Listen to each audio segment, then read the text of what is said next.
नमस्कार रसिकांनो, मी जगदीश खांदेवाले युवराज चॅनलवर आपले सहर्ष स्वागत करत आहे. आज मी आपल्यासमोर माझी इतके योगायोग ही कथा सादर करणार आहे. चला तर ऐकूया. सकाळी 7ची वेळ होती. अनामिका सोसायटीला हळूहळू जाग येत होती. कामावर जाणाऱ्यांची घाई सुरू होती. रोजच्याप्रमाणे कामवाल्या शांताबाई फ्लॅट नंबर 613चे दार उघडून आत शिरल्या आणि समोरचं दृश्य बघून इतक्या घाबरल्या की त्यांनी समोरच्या फ्लॅटचं दार जोरजोरात ठोठावलं. सारंग जाधवने दार उघडताच त्यांनी फ्लॅट नंबर 613कडे हात दाखवत म्हणाल्या, "साहेब, लवकर चला, बाईंनी साहेबांचा खून केलाय." दोघेही धावत फ्लॅट नंबर 613 गेले. समोरचं दृश्य बघून सारंग पण जागीच उभा राहिला. अमरचं प्रेत रक्ताच्या थारोळ्यात पडलं होतं आणि बाजूला सविता हातात चाकू घेऊन उभी होती. 10 मिनिटातच इन्स्पेक्टर कबीर, त्याचा सहकारी अमोल आणि एक लेडी कॉन्स्टेबल अनामिका सोसायटीत पोचले. एव्हाना 10-12 लोकांची गर्दी फ्लॅटसमोर झाली होती. पण सारंगने सर्वांना बाहेरच रोखल्याचं बघून कबीरने समाधानाने मान हलवली आणि तो त्याच्या टीमबरोबर आत गेला. फ्लॅट चांगलाच प्रशस्त होता. कबीरच्या एक गोष्ट ताबडतोब लक्षात आली की फ्लॅटमध्ये प्रत्येक खोलीत CCTV कॅमेरे होते. ही जरा आश्चर्याचीच गोष्ट होती. त्याशिवाय श्रीमंतीच्या खुण्या ठाई ठाई दिसत होत्याच. लिव्हिंग रूमच्या मध्यातच सविता अजून तशा थिजलेल्या अवस्थेतच उभी होती. कोणत्याही खुणा नष्ट होणार नाहीत याची काळजी घेत कबीर सवितापाशी गेला आणि तिच्या हातातील चाकूवर त्याने रुमाल टाकला आणि तो काढून हातातील प्लॅस्टिक बॅगमध्ये ठेवला. विशेष गोष्ट म्हणजे सविता चक्क बाहेर जायच्या तयारीत दिसत होती. पर्स पण बाकी सोफ्यावर पडलेली होती. हे सर्व होत असताना सविताने कसलाही प्रतिकार केला नाही. जमिनीवरील रक्त पण अजून जरा ओलसरच होतं. त्याने लेडी कॉन्स्टेबलला फोन केली आणि बाजूच्या रूममध्ये सविताला नेण्यास सांगितलं. फोरेन्सिक आणि मेडिको टीम तेवढ्यात आलीच. त्यांनी आपलं काम सुरू केलं. बॉडी पोस्टमॉर्टमला नेल्यानंतर थोडी उसंत मिळताच कबीरने अमोलबरोबर गेल्या 7 दिवसाचं आणि आजचं सकाळचं पण फुटेज चेक केलं.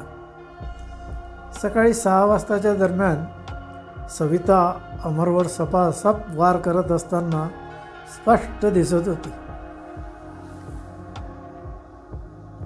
पण गेल्या 7 दिवसाच्या फुटेजमध्ये दोघेही गप्पा मारताना हसताना दिसत होते. आजच सकाळी एवढा जीव घेण्या इतपत काय झालं होतं? अमोलनी बुचकळ्यात पडून विचारलं. "कळेल लवकर. शांताबाईपासून सुरुवात करू," कबीर म्हणाला. "शांताबाई, तुम्ही किती वर्षापासून इथे काम करताय?" शांताबाई काही अजून नीटशा सावरल्या नव्हत्या. "झाली बघा 2 वर्ष," त्या कशाबशा म्हणाल्या. बरं.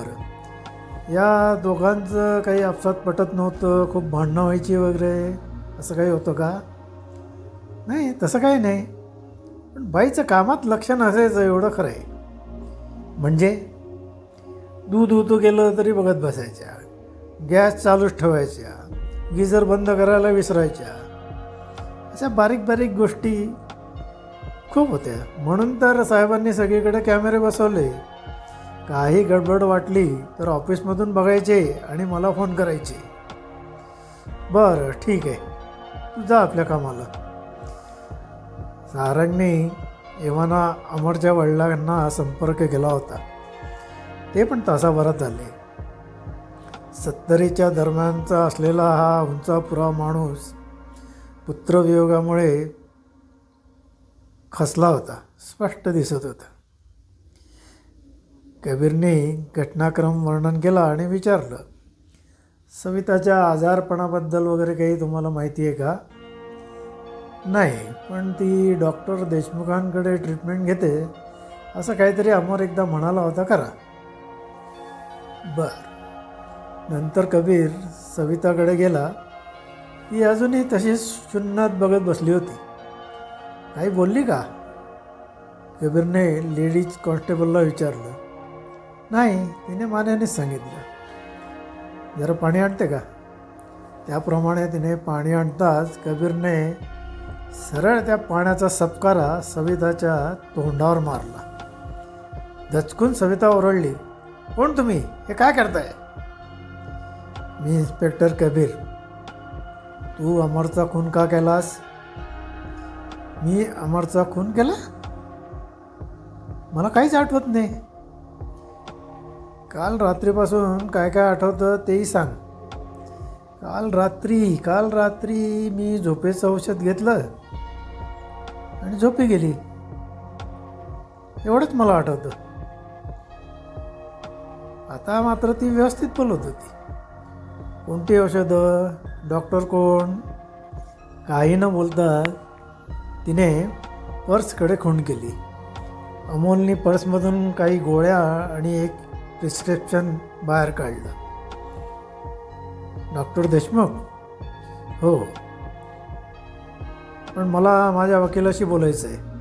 मी निर्दोष आहे. HBO वरचे सिनेमे बघणं बंद कर. हे प्रत्यक्षात तू खून केला आहेस. औषध घेऊन झोपली होतीस तर सकाळी बाहेर जायच्या तयारीत कशी काय? मला खरंच काही आठवत नाही. मला डॉक्टरांनी पण हवापालट करायला म्हणून सांगितलं आहे. आता मी नैनितालला जाणार आहे. परत तिने पर्सकडे बोट दाखवलं. अमोलने पर्समधून शोधून एक प्लेनचं तिकीट आणि हॉटेल रिझर्वेशन शोधून काढलं. कबीर ते चेक करत म्हणाला, हे 3-4 दिवसानंतरचं आहे. हो, मी तीच तयारी करत होते.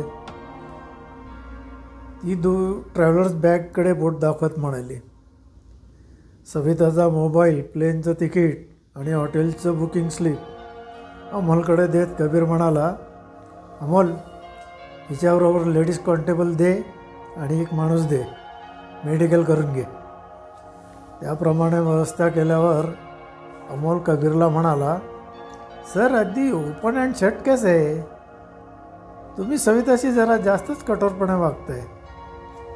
अमोल, पहिली गोष्ट म्हणजे ही ओपन अँड शट केस नाही. जेवढं आपल्याला दिसत आहे त्यापेक्षा अजून बरंच काही आहे, जे आपल्याला जाणीवपूर्वक दाखवण्यात येत नाही आहे आणि तेच आपल्याला शोधून काढायचं आहे. किंचित गोंधळून अमोल म्हणाला, म्हणजे माझ्याबरोबर राहा दिवसभर, मग कळेल. कबीर शांतपणे म्हणाला, चल आता डॉक्टर देशमुखांना भेटूया.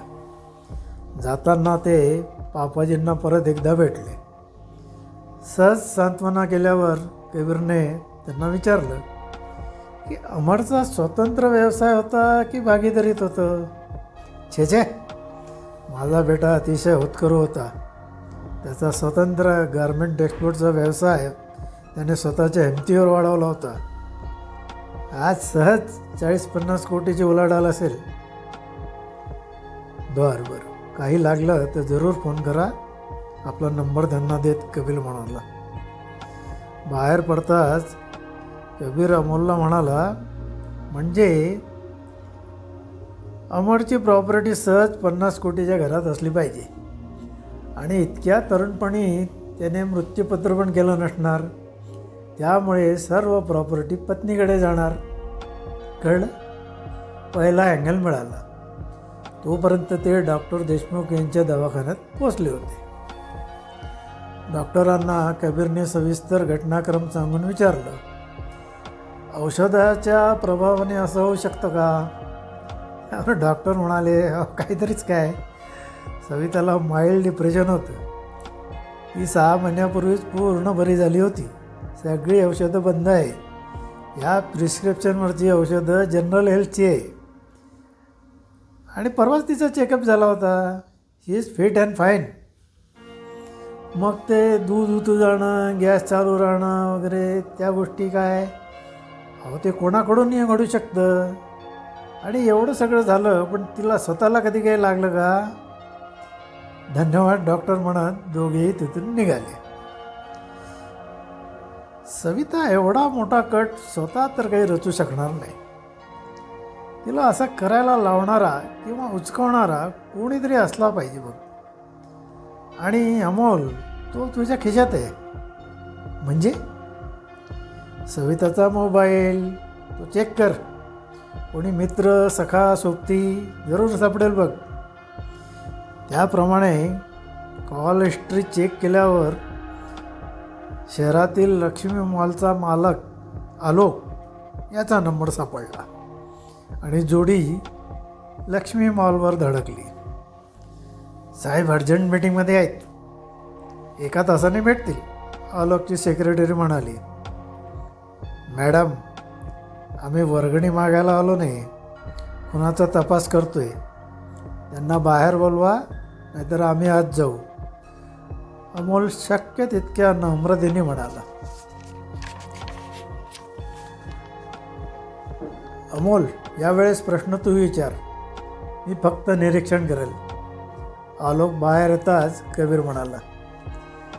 अमोलने सरबत्ती सुरू केली. सविता तुमची बालमैत्रीण? होय.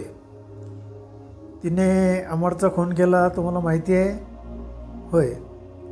कसं कळलं? आत्ता टी व्हीवर बातमी दाखवत आहेत. मी पण आता अमरच्या अंत्ययात्रेलाच जाणार आहे. सविताला एवढ्यात तुम्ही केव्हा भेटला? महिन्यापूर्वी. ठीक आहे, अजून काही लागलं तर येऊ परत विचारायला. जरूर. पण 3 दिवसांनी मी नैनितालला जाणार आहे. चालेल ना गेलं तर? कोणत्या हॉटेलचं बुकिंग आहे? कबीरनी मध्येच विचारलं. हॉटेल मिनार.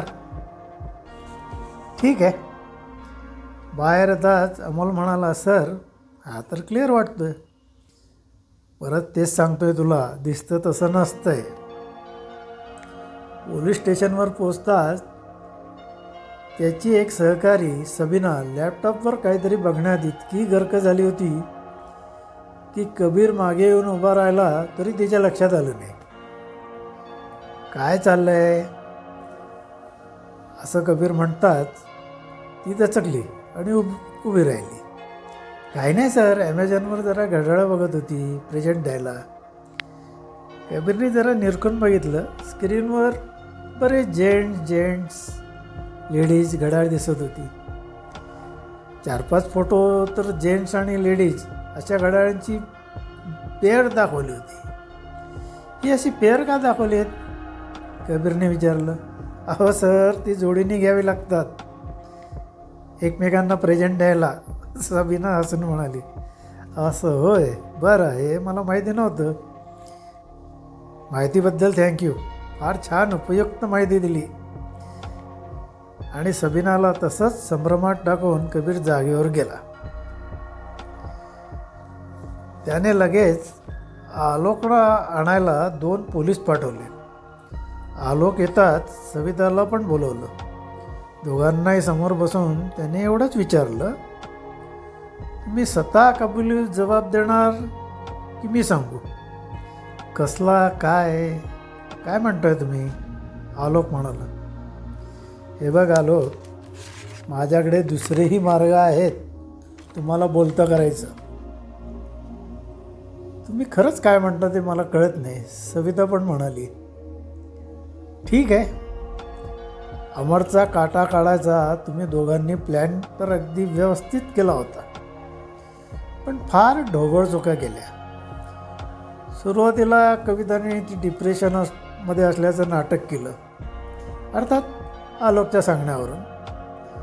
डिप्रेशनमध्येच तिने अमरचा खून केला असं भासवून तिला निर्दोष सोडवायचं. नंतर सर्व प्रॉपर्टी तिच्या ताब्यात आल्यावर दोघांनी लग्न करायचं. ही तुमची मूळ योजना होती. त्याआधी दोघांनीही कटाक्षाने आपलं प्रेम जाहीर होऊ नये याची खूप काळजी घेतली होती. सकाळी जेव्हा मी सविताशी बोललो तेव्हा ती नैनितालला जाणार आहे हे तिने सांगितलं. तसंच हॉटेल मिनारचं बुकिंग पण दाखवलं. इथपर्यंत ठीक होतं. पण आलोक पण नैनिताललाच जात आहे, त्याच फ्लाईटने, त्याच हॉटेलमध्ये त्याचं पण बुकिंग आहे. हे कळल्यावर इतके योगायोग असतात हे मानायला मी तयार नव्हतो. याला पुष्टी मिळाली दोघांच्याही हातातल्या घड्याळांमुळे. दोघांच्याही हातात एकसारखी घड्याळं आहेत, जी सबीनाने सांगितलं की पेअरमध्येच घ्यावी लागतात प्रेमिकांना आपसात एकमेकांना भेट देण्यासाठी. ही बघितल्यावर माझी या प्रेमिकांबद्दलची खात्री पटली. आता ही पेअर लक्ष्मी मॉलमध्ये केव्हा घेतली, रिसिट एकच आहे, हे आमचं अमोलने येवाना शोधलेच असेल म्हणा. तेव्हा फार तर एक खास बाब म्हणून मी तुमच्यासाठी ही घड्याळं तुम्हाला जेलमध्ये पण वापरू द्या अशी परवानगी काढून देईल. धन्यवाद. तर रसिकांनो, ही होती इतके योगायोग ही कथा. ही कथा आपल्याला आवडली असल्यास कृपया कॉमेंट करा, लाईक करा. भोईराज चॅनल अजून सबस्क्राईब केलं नसल्यास कृपया सबस्क्राईब करा. मित्रमंडळींबरोबर शेअर करा ही विनंती. धन्यवाद.